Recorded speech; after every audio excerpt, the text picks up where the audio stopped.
तर माझ्यासमोर कसलं आव्हान नाही आहे. मी जनतेतला माणूस आहे. त्यामुळे हे लोक जे आता माझ्यासमोर जे आहेत ते काय कुठल्याही प्रशासनाचं नॉलेज नसलेले लोक आहेत. कुठली विकास कामं त्यांनी केली दाखवा कुठलं एक उदाहरण.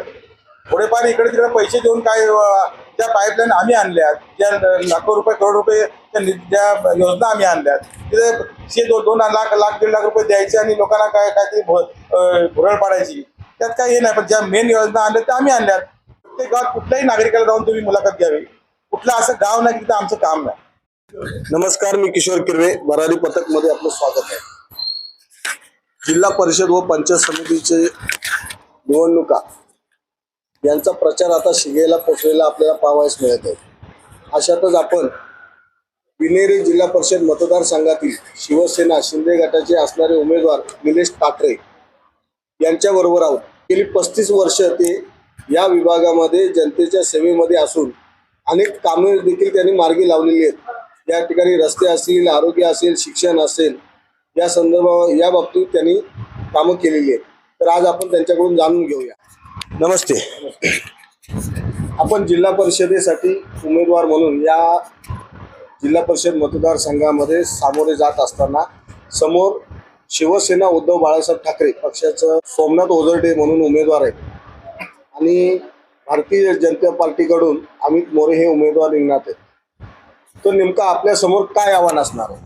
तर माझ्यासमोर कसलं आव्हान नाही आहे. मी जनतेतला माणूस आहे. दुसरी गोष्ट अशी की मी गेले 35 वर्ष राजकारणात आहे. शिवाय मी 4 वेळा सरपंच म्हणून ग्रामपंचायत मोठ्या ग्रामपंचायत सरपंच म्हणून काम केले. 5 वर्ष जिल्हा परिषद सदस्य मी होतो, माझी पत्नी होती. प्रत्येक घराघरात माझं काम आहे. शिवाय रस्ते, पाणी, जिथं चिमणीला देखील पियाला पाणी नव्हतं असं दक्षिण टोकचं गाव जे पाणी दिलंय. जिथं रस्ते नव्हते, दक्षिण टोक असेल, विजेवाडी असेल, आणखीन मुंबुर्शी असेल, अशा अनेक ज्या माझ्या मतदारसंघातल्या ज्या गावामध्ये जायला रस्ते नव्हते ते रस्ते घेण्याचं काम गोगोले साहेबांच्या आदरणीय गोगोले साहेबांच्या माध्यमातून मी प्रयत्न करून पूर्णपणे रस्ते नेले. पाणी नेलेलं आहे जिथं जिथं पाहिजे. पूर्वी माझ्या मतदारसंघामध्ये 35 ते 36 टँकर लागायचे. आता किमान फक्त 2-4 ठिकाणी फक्त मोजून टँकर लागतात. त्यामुळे हे लोक जे आता माझ्यासमोर जे आहेत ते काय कुठल्याही प्रशासनाचं नॉलेज नसलेले लोक आहेत. कुठली विकास कामं त्यांनी केली दाखवा कुठलं एक उदाहरण.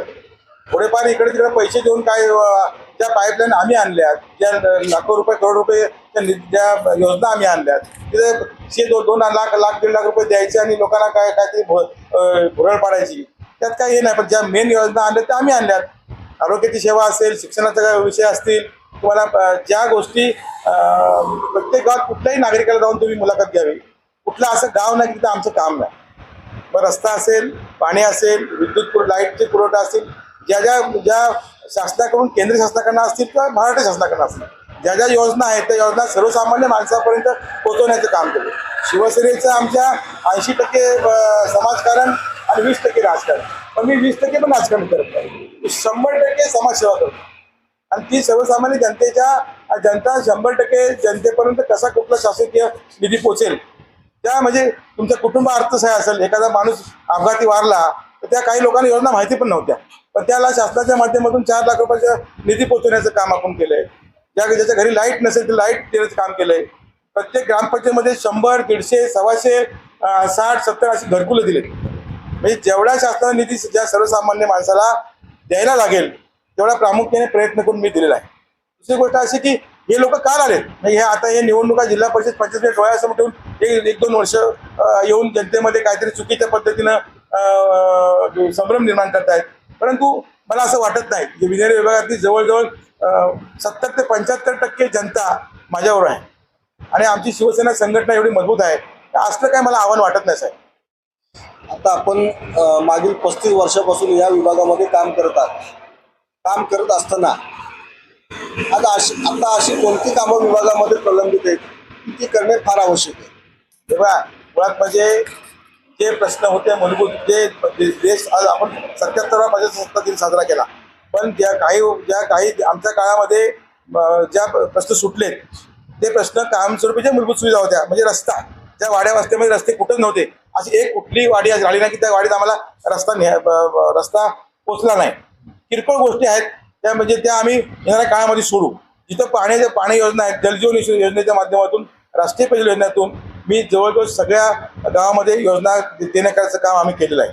आणि जवळ बहुतेक ठिकाणी पाण्याचा प्रश्न सुटलेला आहे.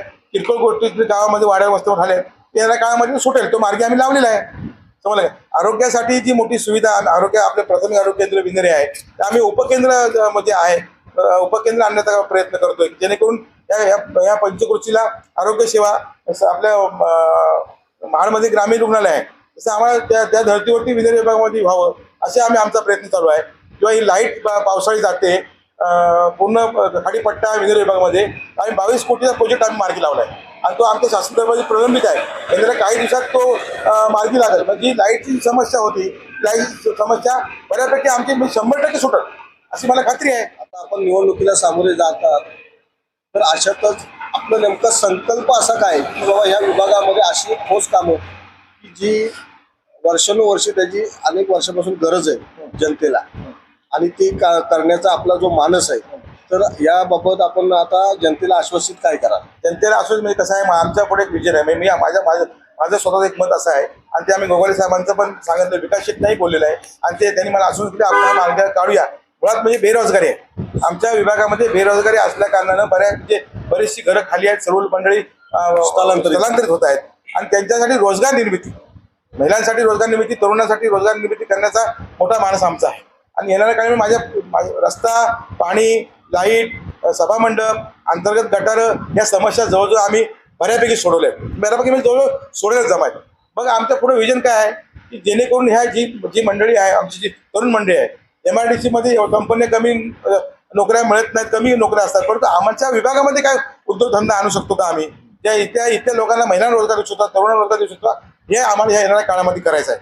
जेणेकरून ही आमची गावं खाली झालेली आहेत, जी लोक स्थलांतरित झाली, त्यांना पुन्हा गावाकडे कसं आणता येईल हे माझं स्वप्न आहे, हे आमचं स्वप्न आहे. ते आम्ही पूर्ण करण्याच्या दृष्टिकोनात आम्ही येणाऱ्या काळामध्ये माझा प्रयत्न राहणार आहे.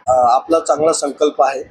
तर हे होते जिल्हा परिषद उमेदवार निलेश टाटरे, आणि यांनी जो संकल्प आता मांडलेला आहे की अनेक वाड्या वस्त्यांमधून लोक ही स्थलांतरित होत आहेत आणि त्यांना रोजगाराची संधी देणं फार गरजेचं आहे, आणि अतिशय चांगला त्यांच्या मनामध्ये आलेला संकल्प आहे आणि हे ते साध्य नक्कीच करतील. तर या माध्यमातून जनतेला त्यांनी देखील आवाहन केलेलं आहे की येणाऱ्या काळामध्ये मी जो संकल्प केलेला आहे तो परिपूर्ण करणारच, आणि हा माझा मानसच आहे करण्याचा. तर अशा माध्यमातून त्यांनी जनतेच्या असणाऱ्या समस्या सोडवलेल्या ज्या आहेत आणि सोडवण्यासाठी जे काही प्रयत्न करणार आहे त्या या मुलाखतीच्या माध्यमातून त्यांनी मांडलेले आहेत. धन्यवाद.